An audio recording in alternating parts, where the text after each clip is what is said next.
Voilà. Alors écoutez, c'est un peu provocateur ce que je vais vous montrer. Moi je l'ai fait moi-même, on l'a tous fait. Je vais vous montrer un début de séquence. Alors je prends en techno, j'en ai d'autres, mais puisque j'en avais en mathématiques, en histoire-géographie et tout, voici un professeur très content parce qu'il sait qu'il faut faire des méthodes actives et qu'il faut que les élèves actifs interviennent activement, et il commence son cours comme ça. C'est un professeur de techno. Réalise, alors j'ironise, mais relativisez ce que je dis, je le fais exprès, mais vous vous mettez à l'extérieur, vous oubliez que vous êtes un enseignant, vous vous mettez dans la peau d'un individu, d'un élève, mais d'un individu qui arrive en cours, il ne sait pas trop de quoi on va parler, et on lui dit, alors on lui donne un schéma. Réalise le câblage en suivant le schéma du document A. Appuie sur le bouton A. Que se passe-t-il? Donc, il ne se passe rien. Je peux vous le dire, il ne se passe rien. Appuie sur le bouton B. Que se passe-t-il? Plum. Il ne se passe rien. Appuie sur les deux boutons en même temps. Qu'observes-tu? Plum. Vous devinez, il y a quelque chose qui s'allume. Je fais exprès, je garde. Moi aussi, je fais des... Dans le cadre de l'utilisation de notre projet, telle situation est-elle possible? Pourquoi? Ah, là, il y a peut-être un petit élément de réflexion. Mais ce que je veux dire, écoutez. Vous n'êtes plus enseignant, vous oubliez que vous êtes enseignant. Écoutez, depuis quand un individu qui est bien dans sa tête, bien équilibré, entreprend-il une action dont il ne connaît ni les tenants, ni les aboutissants, ni le but, ni la raison? C'est, on va dire entre nous, c'est se fiche de la gueule des gens de faire un truc comme ça, de les faire agir à l'aveuglette de cette façon-là. Ça n'éveille pas l'intelligence. Qu'est-ce que vous voulez qu'il en pense de ça? Il va faire ça. Les meilleurs élèves ont mis, il faut appuyer sur les deux boutons pour que la diode s'allume. Bon, et après, vous devinez qu'il manque quelque chose. Et vous savez, il n'y a pas que les profs de technologie. Je vous montre, par exemple, des élèves de 6e, très rapidement, hein, ça. Ça, voilà. Comment analyser un paysage? Et pourquoi analyser un paysage?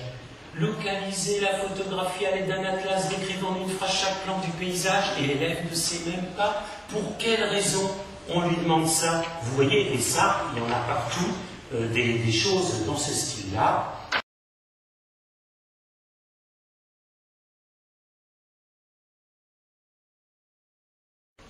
Et cette fois, l'intelligence va être définie par Claparède et puis tous ceux qui vont suivre, d'une façon qui fait l'unanimité, et qu'on appellera, et qu'on dira, l'intelligence, c'est la faculté de résoudre les problèmes. Voilà. Et vous allez voir que c'est tout ça. Par exemple, je vais vous dire comment ça se passe.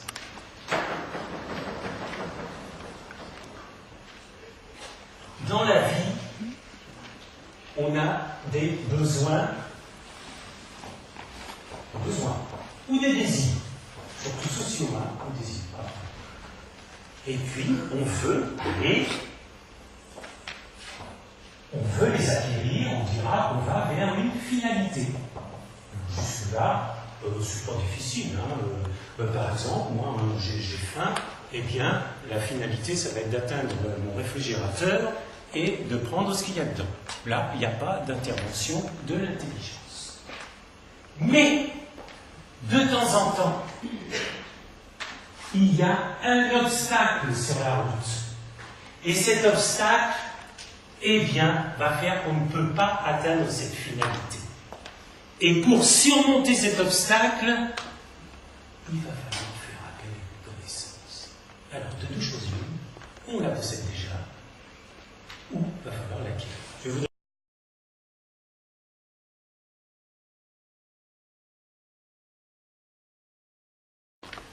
Je viens à cette conférence, mettons, je suis en voiture, ma voiture tombe à la finalité, j'avais un désir fou d'assister à cette conférence, vous pensez, hein? Bon.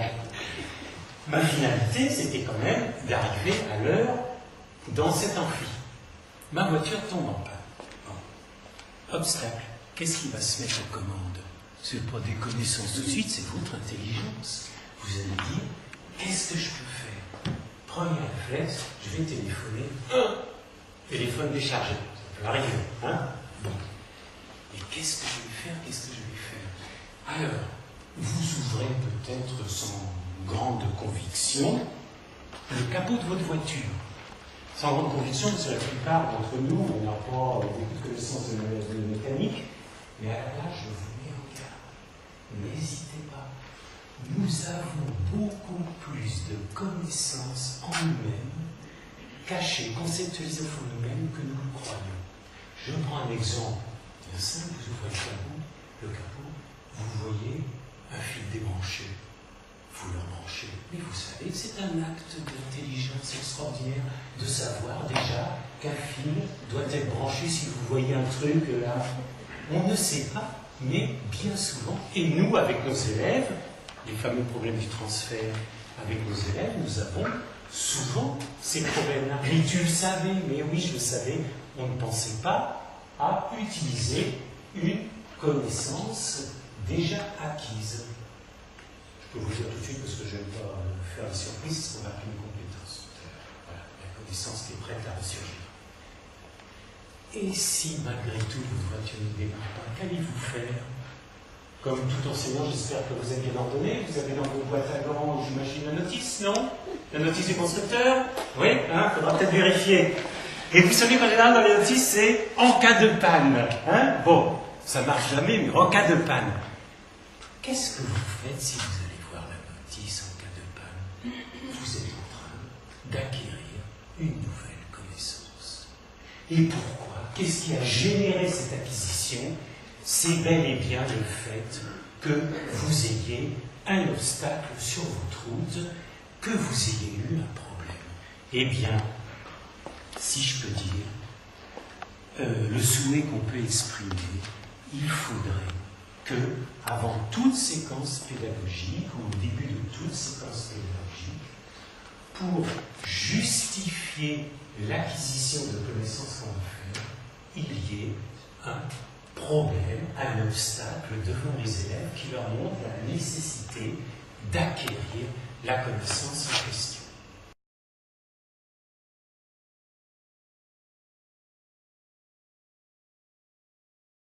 On n'observe pas pour observer, pour se questionner. Non. Et la troisième chose, c'était l'intelligence. L'intelligence dans tout ça. Alors là, l'héritage que nous avons. Je peux en parler. Y a pas, on peut dire des choses affreuses ici. On va dire tout bas, parce que c'est pas digne d'un enseignant. C'est l'inavouable. Alors, c'est nous. Ça s'explique. C'est l'espion. Bon, c'est pas des inspecteurs. Non. Je dirais pas ça pour des inspecteurs. L'inavouable, mais ça s'explique, hein. C'est que nous, les vieux Européens, c'est qu'on pense quelque part. Même si on ne se le dit pas. Vous savez qu'on a un inconscient collectif, hein, un héritage de tout ce qui est, de tous nos ancêtres. C'est qu'on pense quelque part, qu'on a vu ou non, que l'intelligence, c'est et que le travail de réflexion d'un enseignant, c'est toujours de lutter contre cette idée-là. Je vais vous dire d'où ça vient. Ce sont les sociologues qui ont approfondi cette question-là. Il paraît que c'est d'ailleurs une réaction dans une revue pédiatrique. Je disais, première question des parents. Mon bébé est-il normal quand il est, hein? Bon. Deuxièmement, est-il beau? Et la troisième inquiétude des parents, sera-t-il intelligent? Comme si tout était déjà inscrit en nous. Voilà, d'avance, comme si l'environnement n'allait pas y faire quelque chose, l'éducation, etc. Et pourquoi? D'après les sociologues, c'est parce que, vous savez que par exemple dans les pays nouveaux, entre guillemets, Canada, Amérique et tout, on croit vraiment aux vertus de l'acquisition. Tout s'acquiert, aussi bien l'intelligence, vous êtes timide, vous luttez, allez, venez prendre des cours anti-timidité, vous n'allez pas prendre la parole en public, venez prendre... Et c'est vrai que ça nous a fait du bien à nous, mais nous sommes héritiers de générations et de générations qui ont vécu dans l'injustice sociale. C'est-à-dire qu'il y avait une catégorie de privilégiés minoritaires qui devaient justifier à ses propres yeux je dirais, leur supériorité sur les autres qui étaient inintelligentes, tandis qu'ils avaient toutes les vertus, et c'était bien sûr la volonté divine. Vous avez de magnifiques passages là-dessus. Méfiez-vous quand vous donnez des lectures à vos enfants, vous ne savez pas. La comtesse de Ségur. Effroyable! Effroyable! Et dire qu'on donne ça dans la bibliothèque rose aux enfants comme ça, c'est effroyable. Mais si les parents sont un peu derrière pour rectifier le tir, ça peut être très intéressant. Voilà. Donc,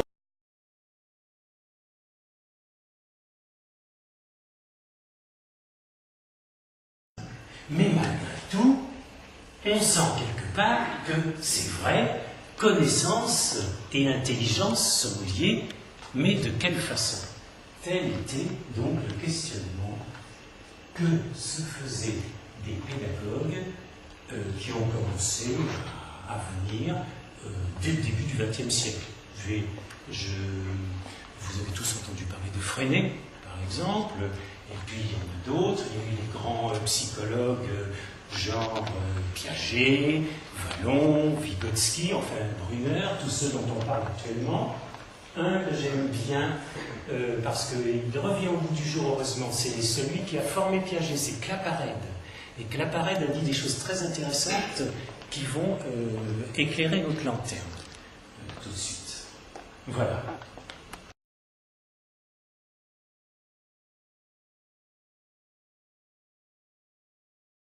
Vous avez compris jusqu'ici,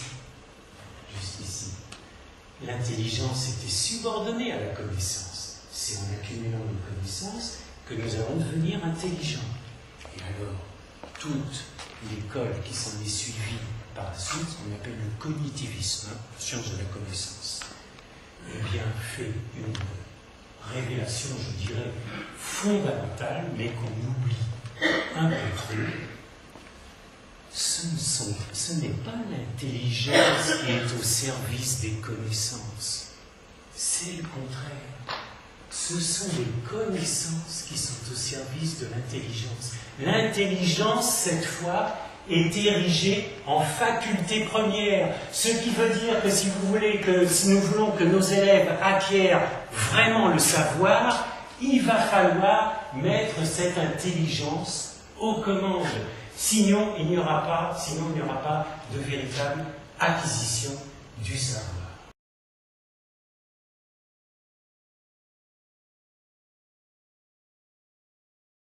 Vous savez que les méthodes actives généraient une certaine activité intellectuelle. Et ça nous date des années 1887-8, quand l'école est devenue obligatoire. Ça partit d'un très bon sentiment, d'un très bon principe. C'était que la connaissance devait être accessible à tout le monde. Vous vous rappelez, l'école obligatoire, ouverte à tous. Et pendant des siècles, il est vrai qu'avait régné une éducation scolastique où on assénait des règles et des lois aux élèves et puis ils appliquaient sans réfléchir. Et là, on s'est dit, non, on va entrer avec ces élèves dans le concret et on va les faire observer. Et de l'observation va venir la connaissance. C'était fortement influencé par une psychologie qui avait le cours tout à la fin du XIXe siècle et XXe siècle, l'empirisme. Tout vient de l'expérience. Et donc, on passait son temps à faire observer les élèves en les dirigeant par cette méthode tout à fait, que vous connaissez bien, la fameuse méthode de questionnement interrogative. Regarde ce que tu vois là, voici un fruit, regarde comment il est fait.